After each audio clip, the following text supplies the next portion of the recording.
Hey there, I'm Alan Firstenberg, I'm Mike Wolfson. and welcome to Two Voice Devs.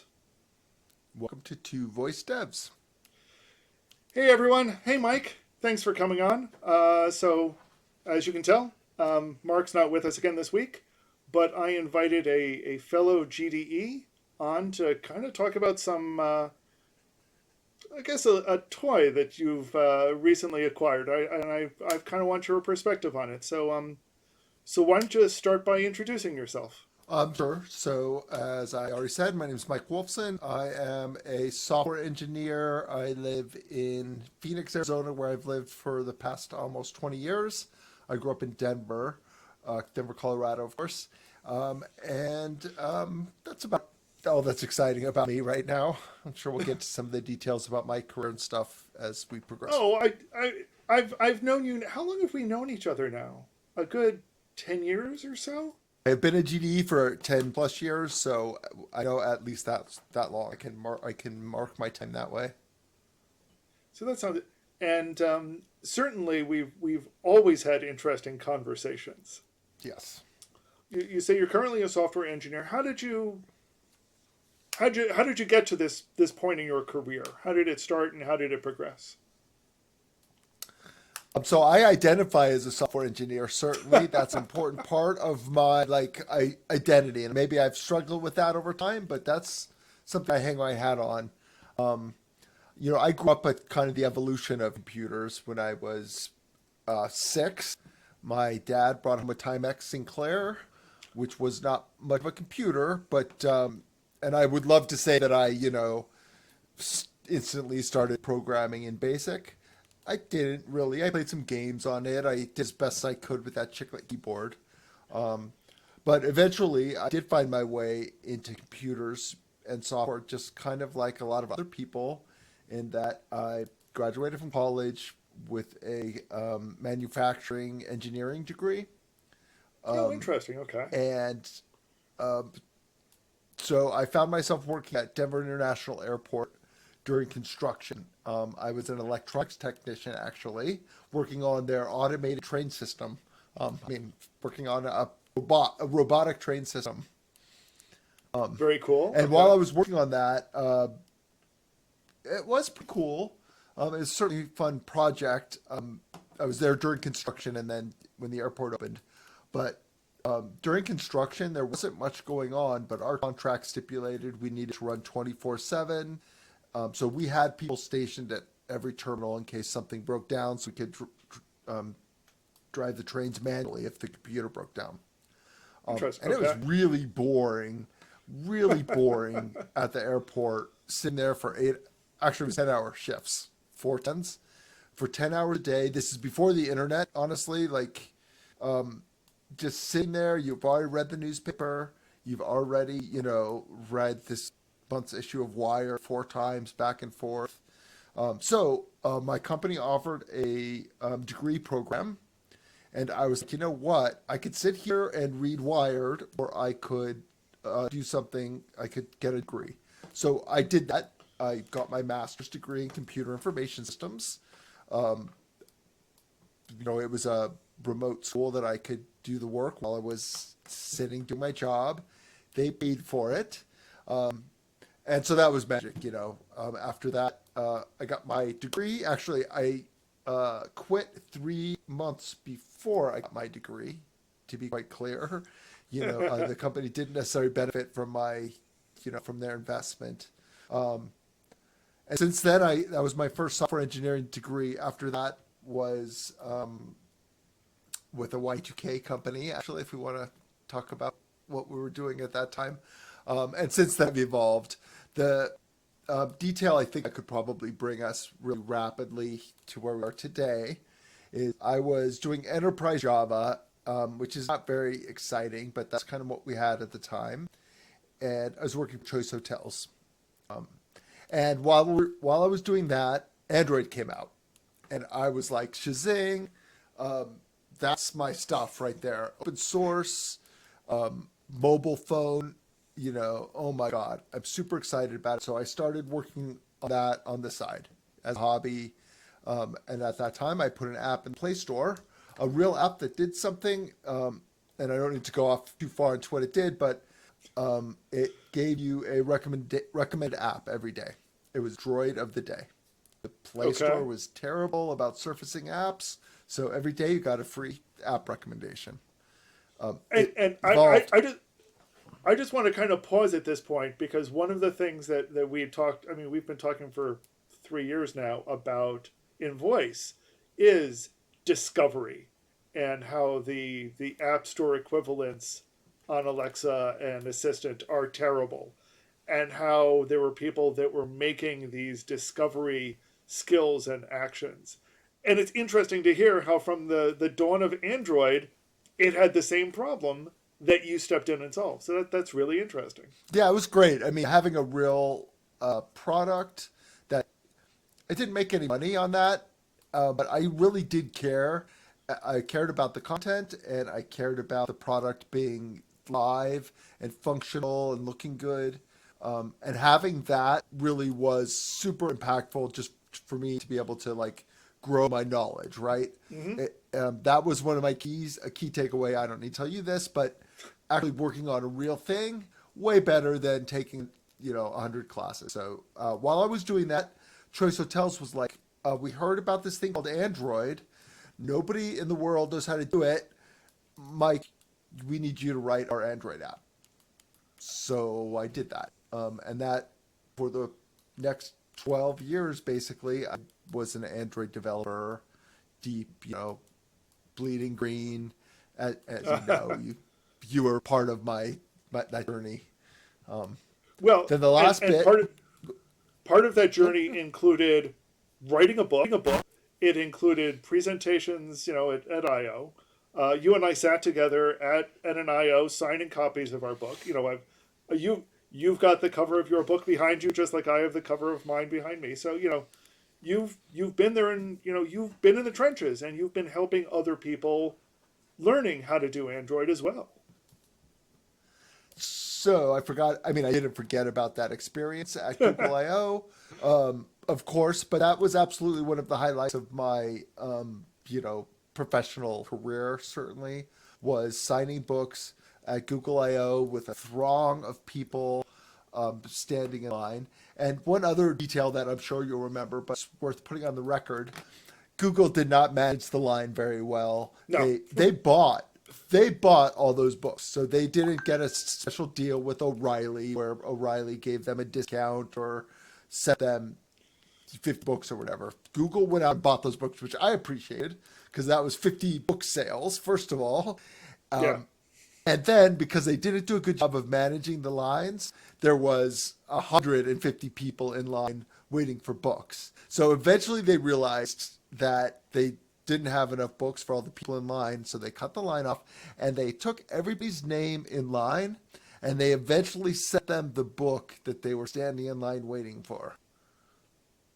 And they did actually do that. Like I followed up with someone and I asked, Well, that's a good to couple know of that, months. that they did follow up on that. Good. So kudos to Google because that was a classy experience and that obviously was a highlight of my career.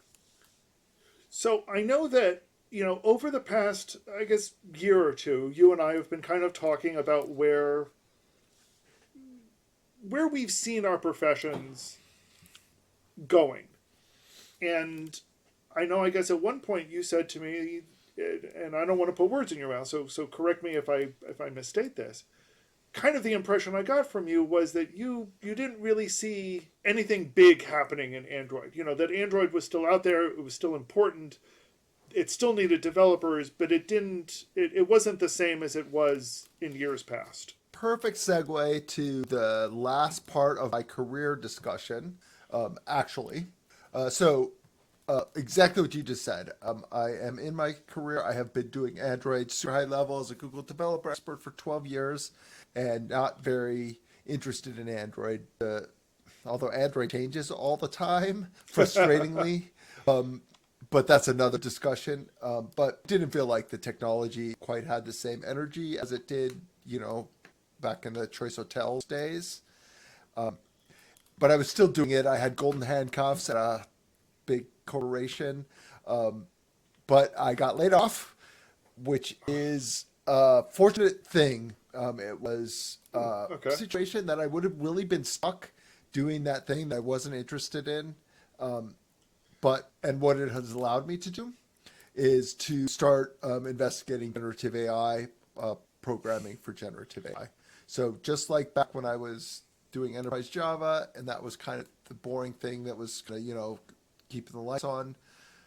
I was doing Android and kind of wishing I could be doing Gen AI, and now I am doing Gen AI, which is where I think the future is. It's obviously a super important trend and technology that I think is going to evolve to be the next Android platform I can really jump into and become involved in. Okay. Way bigger than Android, of course. That's an interesting perspective. I feel like it's almost different in some ways. I mean, in that it's more of a I'm not sure it's really a platform, more like a tool that integrates into everything else. Well, as Android felt like a platform. What's your thoughts on that? I mean, that's an interesting. I don't think you intended that as a segue into the rabbit, but I didn't until I was halfway through saying it, but yeah.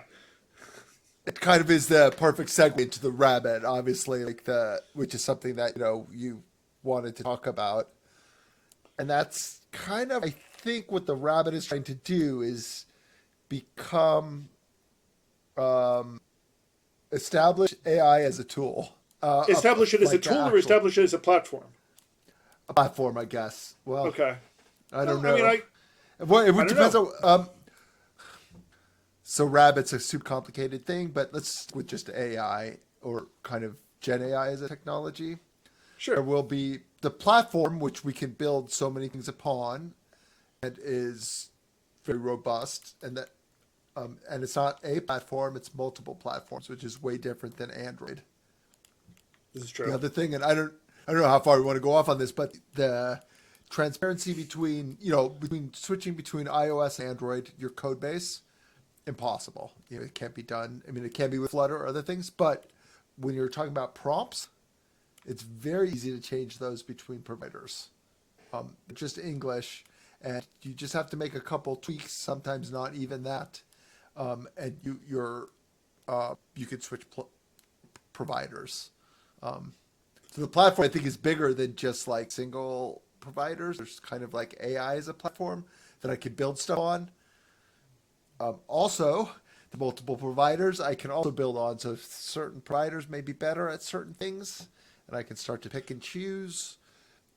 That I think is the part that excites me the most about doing this is that I do have that kind of flexibility. I can try things on multiple platforms. I can try things with Gemini, with OpenAI, with Claude, and see which one starts out well, and then tweak the prompts on that one to see how much better I can get it.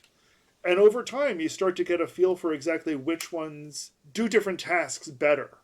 Like I feel like Gemini's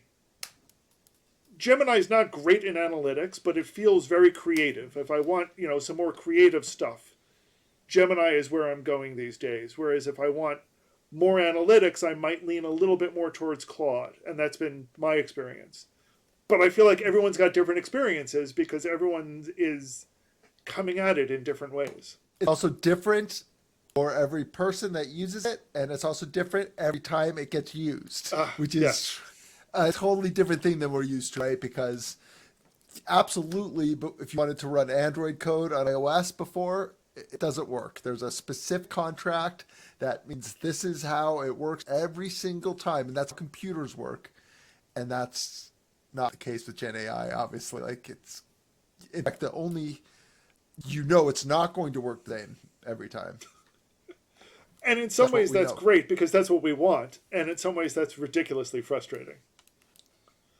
And that sends us down a whole bunch of other paths. But I did want to get back to the rabbit. Yeah. We've talked Large a little action bit. model. We've talked a little bit about the large action model in theory. That was just based on some presentations. We couldn't play with it at the time.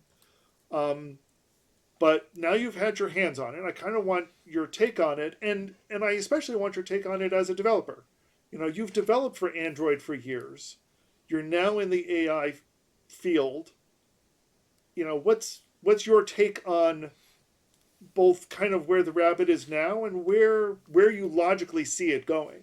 So that's super loaded because it's a rabbit, and we Yeah, well, actually don't know. And as you know, the rabbit doesn't have the LAM backing it at all right now. Basically, it's just a Android SDK functioning as a front end to some AI services.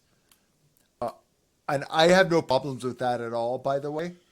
But the agentic stuff that they promised, and that can send us down a rabbit hole, is yeah. really powerful. But that's super powerful, and I can't wait.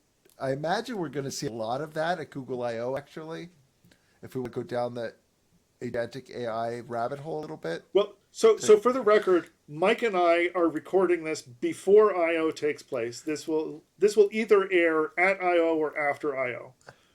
So And by the time also, you're just seeing to, this, you'll know. and also for the record, I don't know anything about what they're presenting at Google I/O. I assume you don't either, but I mean, you could obviously just take this out if you do know something you're not supposed to talk about or whatever. If there's something I know, I can't talk about it. There's that saying: Yeah. those who know don't speak; those who speak don't know. So I don't know. Yeah. I know some of what's coming, but I don't know everything. I expect we're going to see some demos of some autonomous AI agents kind of doing some things where you set it off on its little path. And that's what the rabbit has promised. You could. Here's a demo that I would love to be able to do. I can do it right now with Gemini through the app in my phone. That is, and this is what I would do at I/O. Take a picture of a presentation slide and annotate it, get additional context about it, and then create myself a little summary. Right? That's nothing revolutionary. I did set a prompt in Gemini to do that. I cannot do that with this device yet Okay.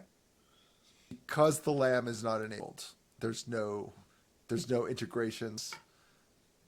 There aren't the integrations I need to be able to do that. So what integrations are in place right now? Good question. They're not very good ones.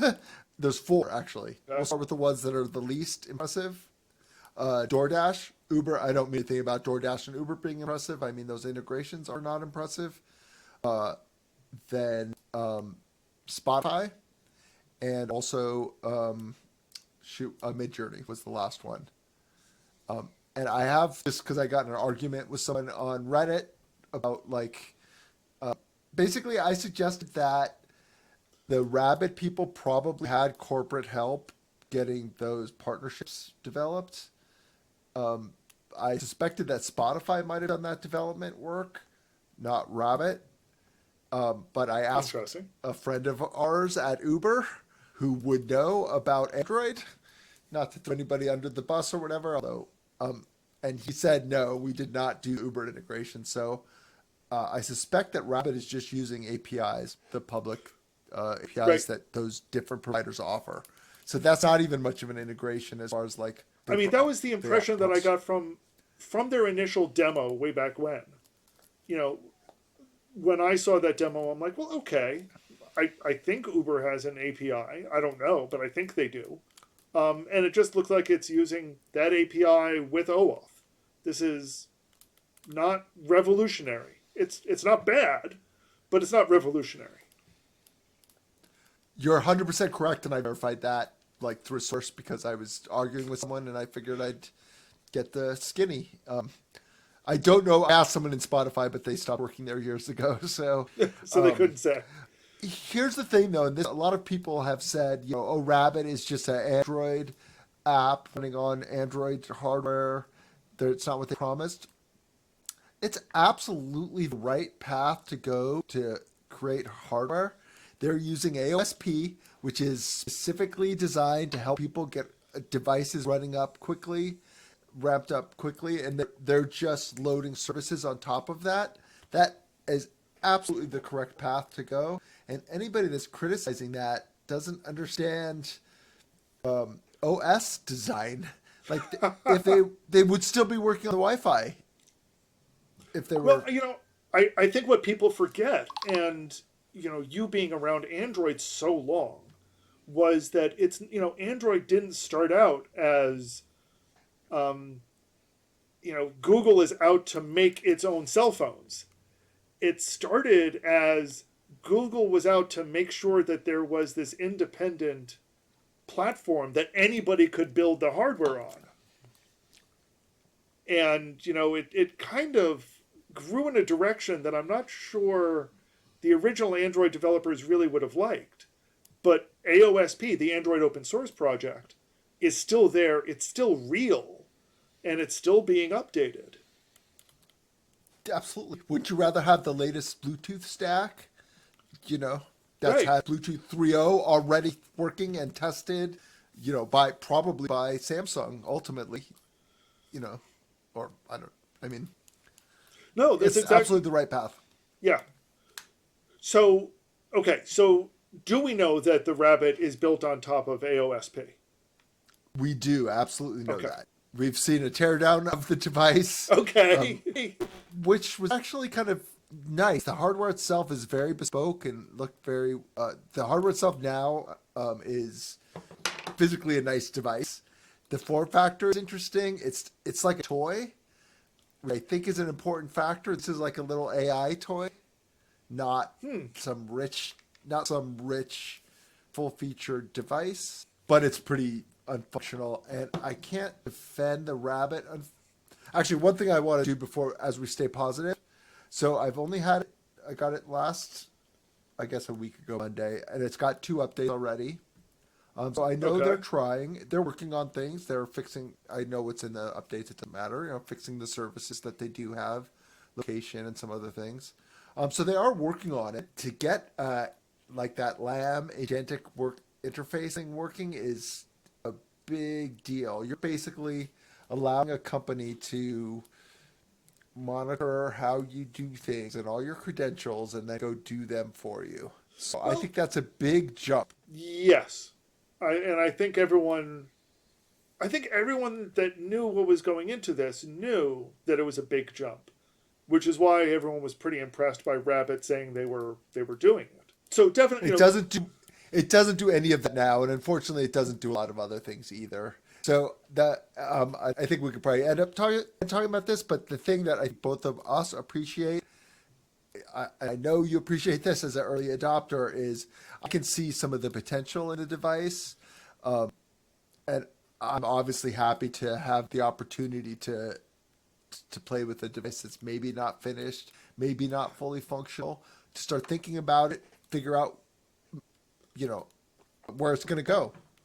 well, so yes, and as somebody who spent quite a few years with hardware sitting on my face that was getting the updates every month, that we were trying to push the boundaries and see where we could go with it month after month after month.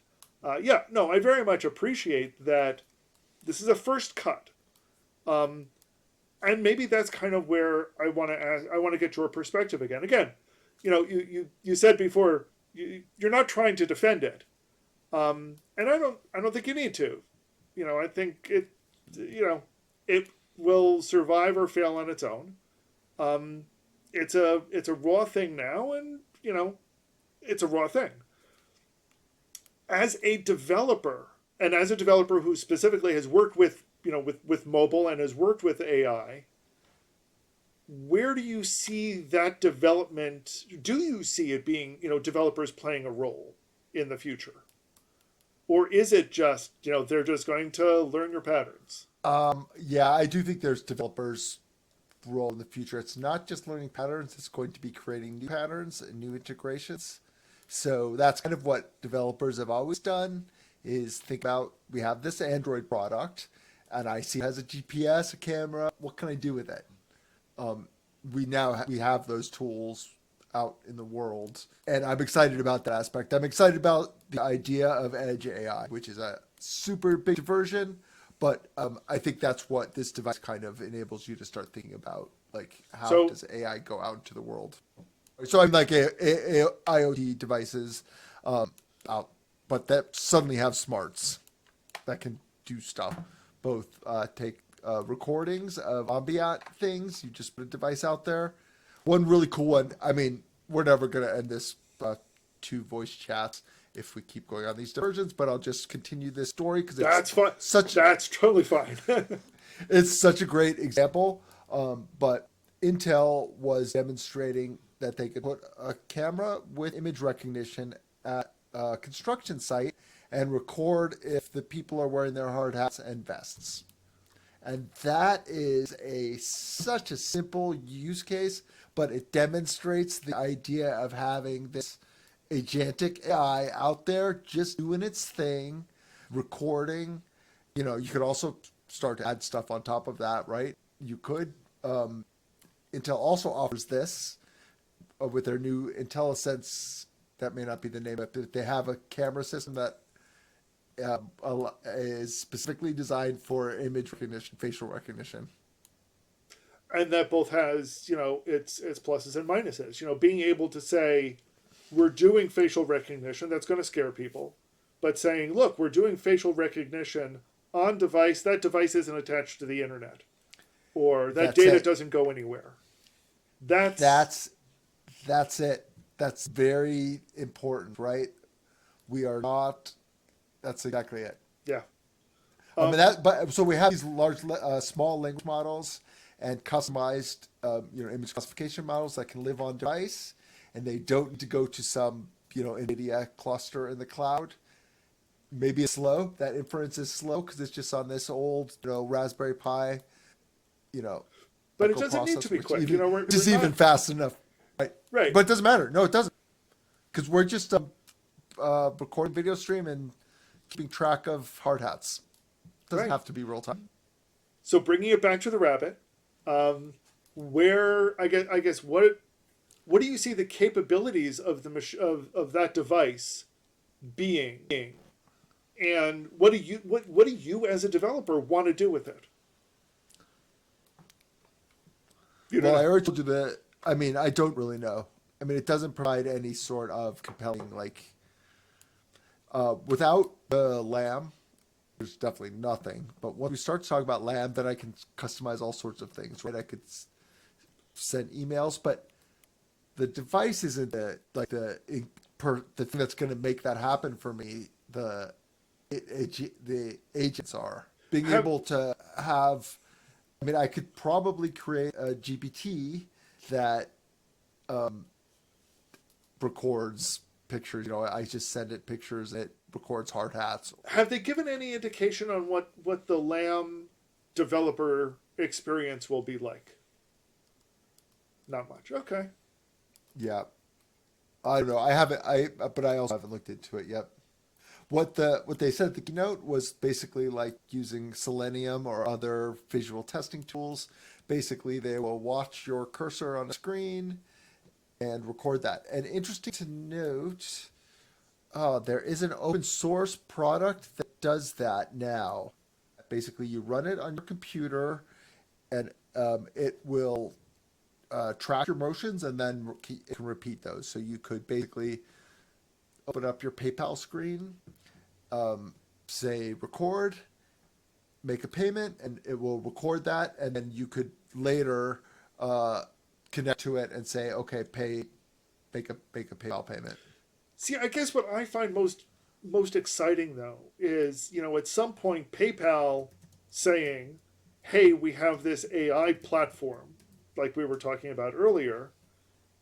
Let's build the PayPal agent so that you can deploy your personal PayPal agent to do, to pay your bills as they come in, to monitor your email for bills and to pay them with some criteria, and maybe some criteria checks with you first. That I think is where I see these large action models starting to go.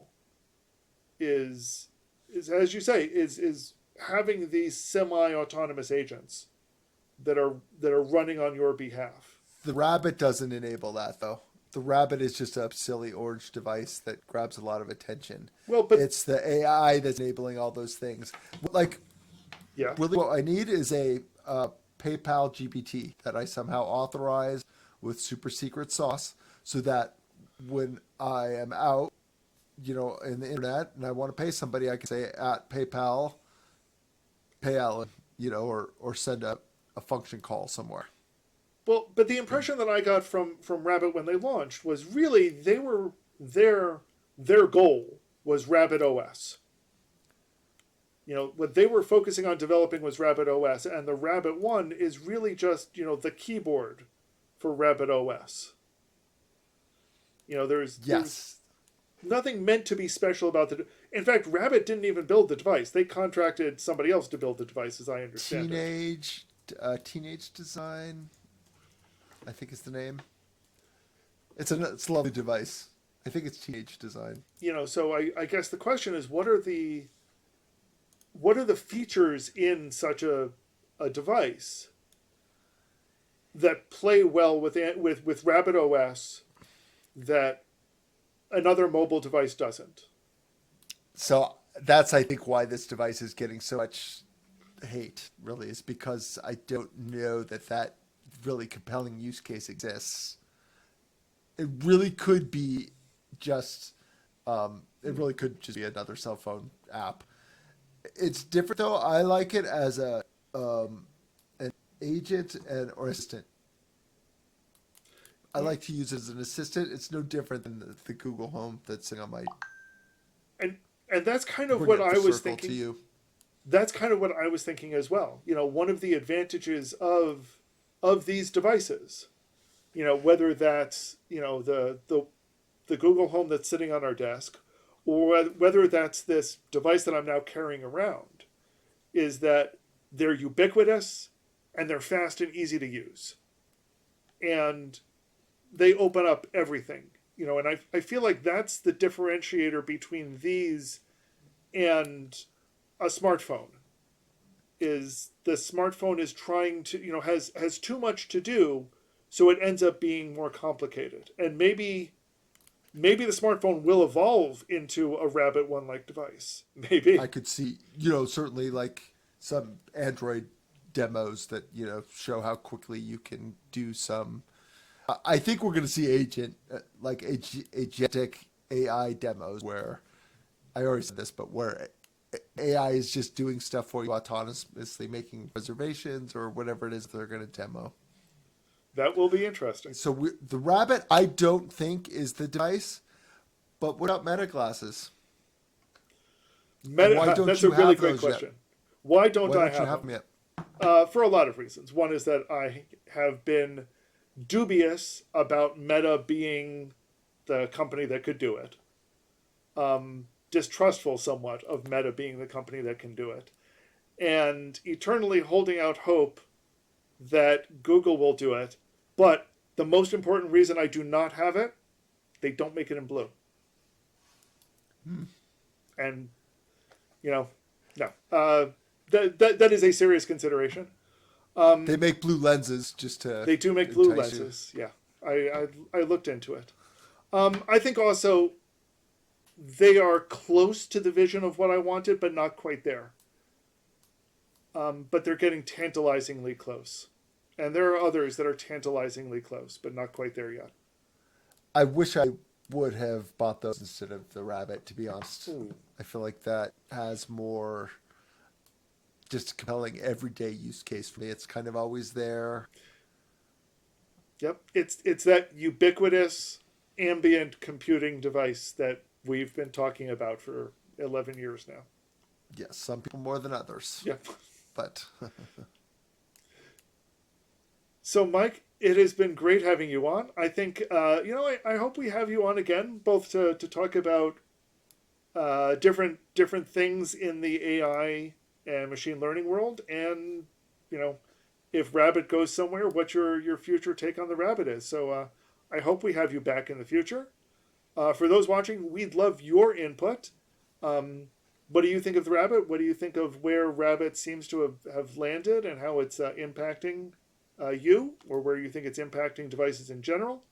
You can reach out to us in the comments below. Reach out to us in social media. Mike, where's the best place to find you on social media these days? LinkedIn, actually, MikeWolfson.com. That's where Mike, all my stuff is. okay. So MikeWolfson.com. reach out to us there, and we hope to see you another time on Two Voice Devs. See you. Take care, Mike.